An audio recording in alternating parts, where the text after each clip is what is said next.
Чандман Эрдэнэ. Монгол хүн бүр амьдралд итгэж усыг Эрдэнэ мэт хүндэтгэн дээдлж иржээ.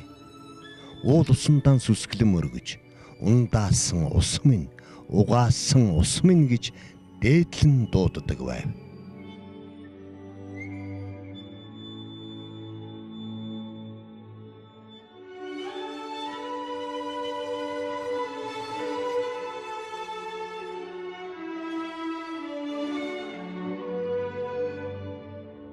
Өвөг дээдсүүд юу их чухал уу гэдэг энэ асуудал дээр хамгийн гол юм ярьдаг байхгүй.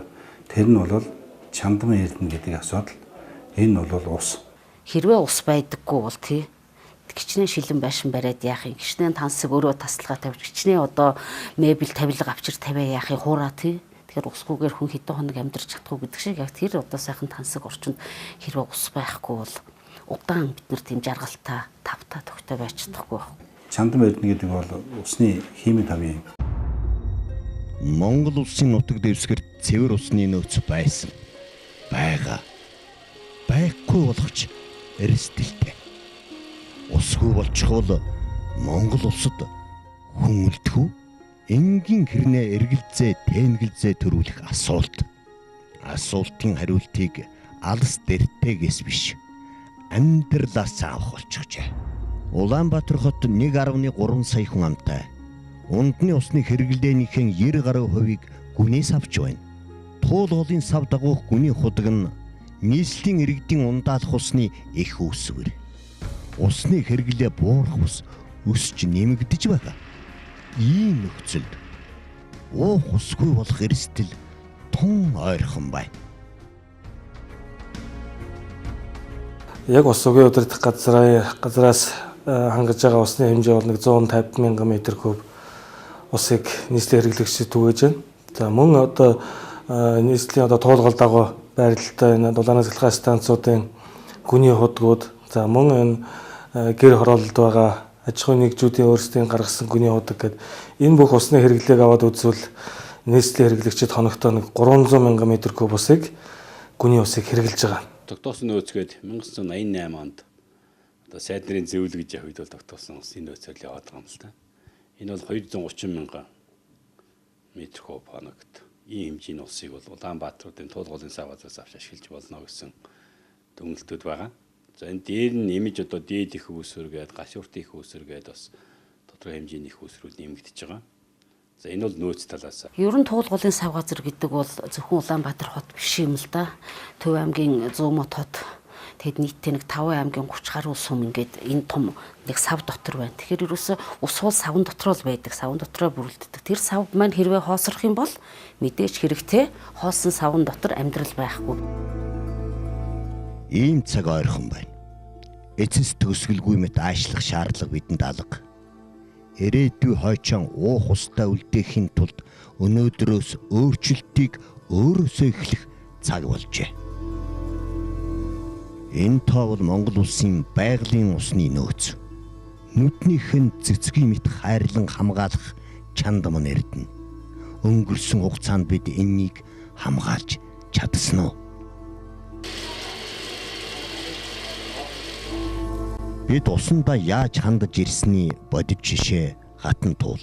Туулгалын усны урсах төвшин ундраг бүхэн нь 50 жилийн өмнөхтэй харьцуулахад тэнгэр газар шиг ялгаатай. Туулгалын усны төвшин жил бүр буурч байгаа нь нэг талаас нь дэлхийн дулаар л нөлөөтэй. Нөгөө талдаа бол монголчуудын буруутай үйл ажиллагаатай шууд холбоотой. Өнөөдөр туулгал Улаанбаатар хотын хүн амын хог хаягдал. Томоохон үйлдвэрлэлийн бохирдлоор ундаалж байна. Цэвэр усыг авчгаад эргээд бохир ялгдсан бид туулж зутгаж байгаа нь гашуун үнэн. Арсны үйлдвэрүүдийн нийлүүлж байгаа ус стандартын шаардлага хангахгүй өндөр бохирдолтой ус харьгаа цэвэрлэх байгууламжтайгаар очиж байна. За тухайн цэвэрлэх байгууламж нь шаардлага хангалттай цэвэршилт хийж чадахгүй байна. Тэр технологийн хоцрогдолд орсон. Инээсээ болоод маш өндөр бохирдолтой ус Улаанбаатар хотын төв цэвэрлэх байгууламж руу очдог. Тэгээ энэ төв цэвэрлэх байгууламж нь өөрөө ахуйн бохир усыг цэвэрлэх ийм зорилттой байгууламж. Тэгэхдээ өнөөдөр үйлдвэрийн химийн бохирдол давмгаас ийм ус очиж байгаа болохоор энэ төв цэвэрлэх байгууламж маань өөрөө бохир усаа цэвэршүүлэх чадваргүй болчихж байгаа. Ингэснээр сүүлийн жилүүдэд бол одоо туулгал руу нийлүүлж байгаа усны чанар бол одоо стандартын шаардлага хангахгүй өндөр бохирдолтой усыг туулгалд нийлүүлэх ийм нөхцөл байдал үүссэн. Ердөөсөө энэ төрийн бодлоготой ч бас холбоотой байж мэдэх юм. Би бол сүүлийн үед бол гайхдаг болсон. Өөрөөр хэлбэл бүх нөгөө байх ёстой тэр бүтцийн хувьд нь бол бүгдийг нэвдэд туссан байхгүй. Тэгэхээр зэрэг одоо энэ ус хинтээ очиж ямар одоо байгууллагатай очиж явах юм бэ? Би сайн мэдэхгүй байна. Туулгал дээр далан барих, за туул усан зохицолбор барих энэ асуудал бол 1980-ад оноос эхэлж яригдсан. За сүүлийн жилүүдэд нэлээд хүчтэй яригдж байна. Одоо энэ далан байгуулах үйл явц маань өөрөө 5-аас 7 жил шаардлагатай байдаг.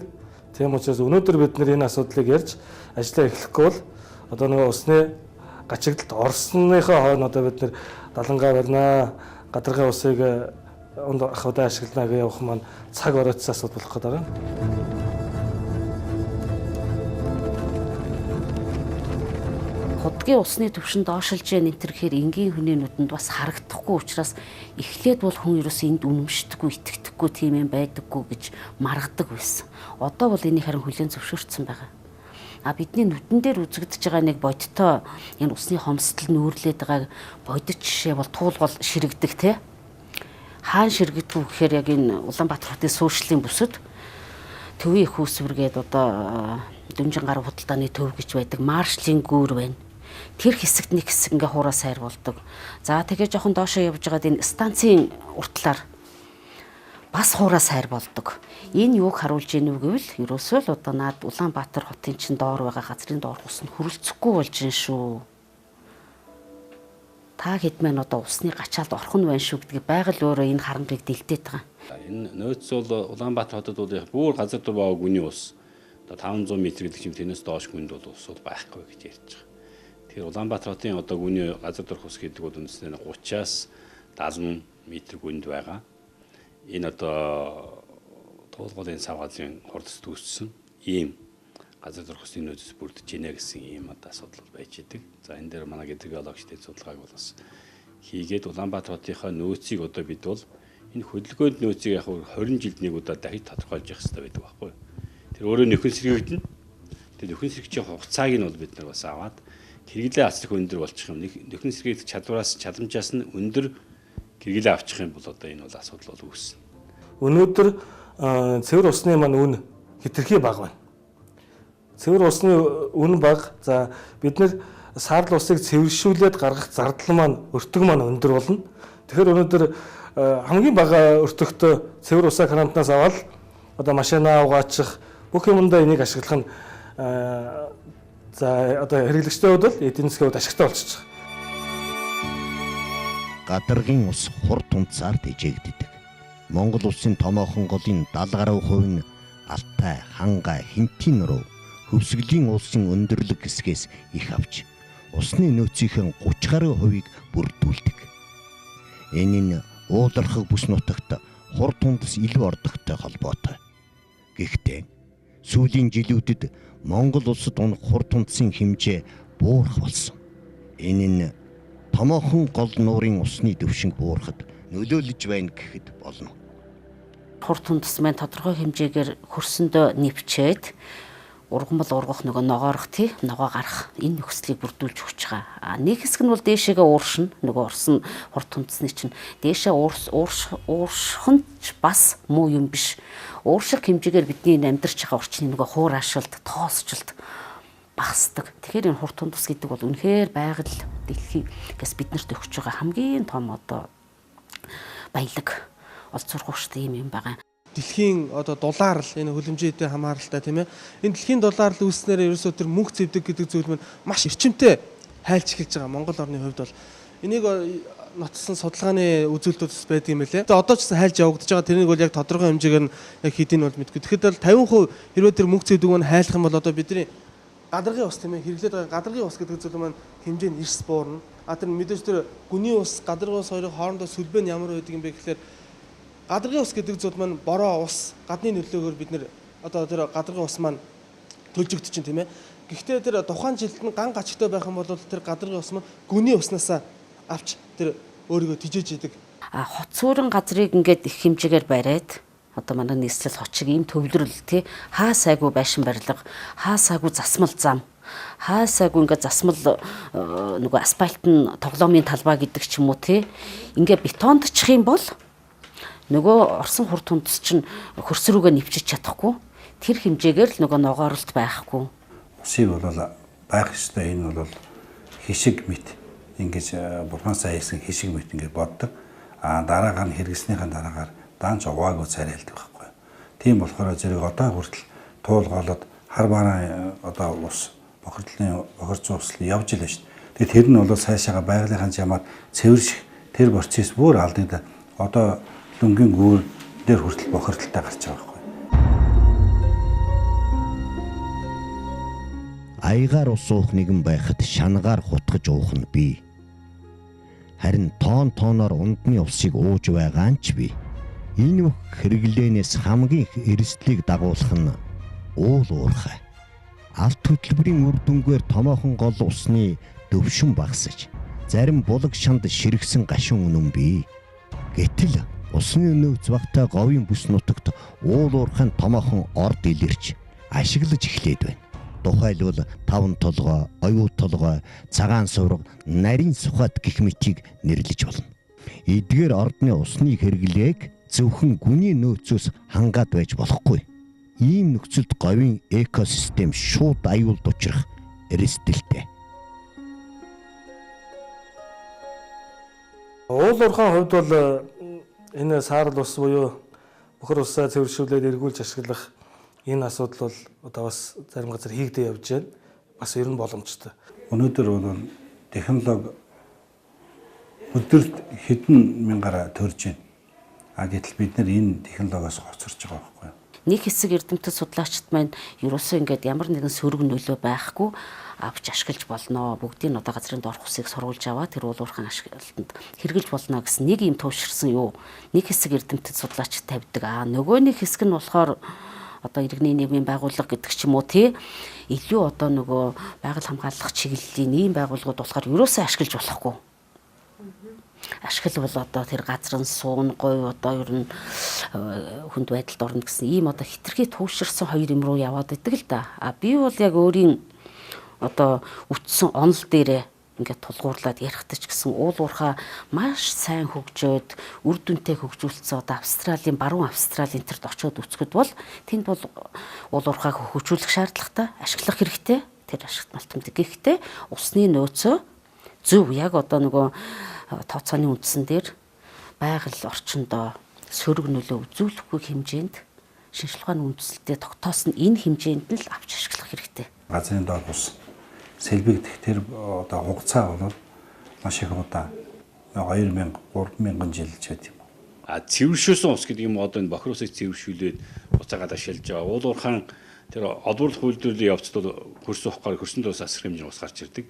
Тэр усыг тусгай нууранд хадгалаад чим ашигладаг энэ хэрэглээ бол шал өөр хэрэглээ байна. Тийм учраас энэ уул уурхайг болж игэл эргэлтийн системтэй. Тэр одоо баяжуулсан усаа буцааж эргүүлж ашигладаг юм эргэлтийн системд оруулах асуудлууд бол чухал байгаа л да. Энэ бол зарим үйлдвэрүүд одоо тэр юуны ухаан хотгийн одоо үйлдвэрүүд гэх юм бол үндсэндээ усаа бол 90 гаруй хувь эргүүлээд ашиглаж байна. Эднийн үйлдвэр бас одоо 90 орчим хувь ашиглаж байна. Дархны нэхэн үйлдвэр бол 70-80% дээр усаа эргүүлээд ашиглаж байна. Ийм байдлаар үйлдвэрүүд бол усныхаа асуудыг эргэлтийн системтэй байдаг. Нэг тийшээ бохирдуулж хайдаггүй. Ийм одоо механизмнуудыг сайн бүрдүүлж өгөх хэрэгтэй болчихж байгаа. Ингээм бол ерөөсөө асуудал хүндрээд байх юм бол байхгүй. Усгүй бол амьдрал үгүй. Цамаан үрэлгэн хэрэглээнээс татгалзаж өөрчлөлтийг өнөөдрөөс илхэн ач холбогдол маш их. Наанд жил саарл усны хэрэглээг нэвтрүүлэх шаардлагатай. Тэр дундаа уул уурхайн зарим үйлдвэрлэлд энэ чухал юм. Хүний ялалцтай холилдоогүй тэр усыг л саарл ус гэдэг байгаа юм. Нөөц хөрөхгүй болцсон. Хэрэглээ бол өсөж байгаа. Одоо 328 мянган метр куб болно гэдэг ингээд аваад үзэхээр бол цаана нь бол 100 гаруй мянган метр куб босвол хаанаас авч яаж хангах юм бэ гэдэг асуудал гарч ирж байгаа. Энэ бол цэвэр усны хувьд. Тэгэхээр бид энэ дээр юу яаж ийм нөхөр бол эдэмтэд бол өөр өөрөөсгөөс л харж байгаа. Миний хувьд бол яаж нөхөр энэ саарл усаа буцааж ашиглаад ус хэмнэлтийн технологи нэвтрүүлээд өнөөдөр хэрэгжилж байгаа тэр одоо орон сууцнд хэрэгжилж байгаа 200 литрийг 100 литр болгох болцоотой. Монгол улсад ондны ус буюу цэвэр ус ямар ч үнэгүй. За өнөөдөр бид нэр усны мөнгө гэд манай хэрэглэгчид төлж байна. Энэ юутай холбоотой гэхээр бид нар зөвхөн л энэ усыг гүнээс аваад та бүхний одоо карантинд та бүхний хэрэглээнд тавьж өгж байгаа энэ үйлчилгээний үн тариф юм байна. Усаа аль болохоо зэрэг үр ашигтай л одоо бид нар хэрэглэх ёстой юм. Зүү зохистой ашиглах ёстой юм. Яадвал галтгооны өрөөс гарч байгаа, шүгшүүрээс гарч байгаа, угаагуураас гарч байгаа, угаалгын машинаас гарч байгаа усыг цэвэрчлээд бид ногоон байгууламжтай юм нойлд ашигладаг энэ хэрэглээг л сайрал усны хэрэглээ гэж байна.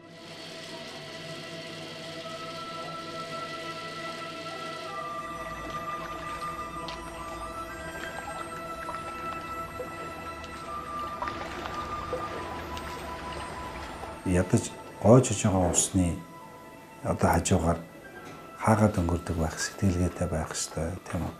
Орж байгаа хур морооны усыг ядаж алган дээрээ тосоод аваад нэг цэцгэн дээр авчиж тавьчихсан ч гэсэн хэрэгтэй болоо гэж бодож байна. Арширны үйлдвэрүүдийн бохир усыг цэвэрлэдэг энэ цэвэрлэх байгууламжийг зайлшгүй шинжил сайжруулах. За одоо сүүлийн үед яригдж байгаа бас энэ арширны үйлдвэрүүдийг нийслэлээс гаргаж эмээлтэд шинэ аж үйлдвэрийн парк байгуулъя. За энэ асуудлууд ингээд шийдэгч бол бас тодорхой хэмжээгээр асуудал шийдэгдэн. Дээр нь энэ төв цэвэрлэх байгууламж маань өнөөдөр хүчин чадал нь хүрэлцэхгүй болсон. Тэгэхээр шинээр зайлшгүй орчин үеийн шаардлага хангасан ийм цэвэрлэх байгууламжийг барих шаардлагатай болж байгаа. Тэгэхээр зэрэг бид нар усаа ингэж бохирлох энэ асуудал дээр бол онцгой анхаарах ёстой юм. Өөрөөр хэлбэл энэ дээр одоо төрийн бодлого үнэхээр өгүүлж байгаа. Өшөө дээрээс нь энэ дээр нь технологийн бодлого бас байх ёстой. Тэгээд өшөө хүний хариуцлага байх ёстой. За хөрсний ус гэдэг асар хэмжээний усуд байна. Энээрээ бид бол одоо цэвэр усаараа нөгөө машина угаагаад, шалаа угаагаад, байлгын шавраа зуураад ингээд бүхэл юмд цэвэр ус ашиглаад байна шүү дээ, тийм ээ. Энэ хэрэглээ жоохон багасгаад тэгээд хөрсний усыг цэвэршүүлээд ашиглах юм бол 30 мянган метр куб ус ашиглах бололцоотой. Ингэх юм бол 2050 он хүртэл Улаанбаатарын усны асуудал шийдэх юм уу? Гарцууд аягүй олон байна. 2015 онд бид нар шинэ 250 мянган метр кубын том цэвэрлэх байгууламжийн зураг төсөлтөй болно. За төлөвлөж байгаагаар бол 16 оноос шинэ цэвэрлэх байгууламж барих энэ ажилдаа орно. Тэгэхээр шинэ цэвэрлэх байгууламж баригдсанаар туулгалд нийлүүлж байгаа ус бол стандартын шаардлага хангасан цэвэршүүлэлт сайтай ийм ус нийлүүлэх бололцоотой. Ингэснээр туулгалын экологийн асуудал бол бас сайжраад цэвэр ус нийлүүлэлтэд явах боломжтой болох юм байна. Өөрөөр хэлбэл технологиг одоо морь байна гэх юм бол бид нар аль хэзээ морьноосоо очиж босч чадахгүй байж байгаа. Өнөөдрөөс эхлэн усаан зөв хэрэглэж байгалийн хайрлан хамгаалцгаая. Ус бол чандман эрдэнэ. Усыг бид хэрэглэхээс өөр сонголт байхгүй. Цаашдаа өдөр тутмын амьдралдаа бид усыг хэрэглэхдээ зөвхөн хэмнэх, гамнах, аль болох бохирдуулахгүй байх гэсэн энэ зарчмыг баримтлах хэрэгтэй юм байна гэдгийг та бүхэн нэвтрүүлгээс олон эрдэмтдийн ярианаас судлаачдын ярианаас ойлгож авсан баха. Усыг бид та бүхнийг бага хэрэгэл, нэг бол бүх хэрэгэл гэж уриалсангүй. Усыг хэрэглэхдээ зөвхөн цаашдаа хэрхэн зүй зохистой ашиглах уу?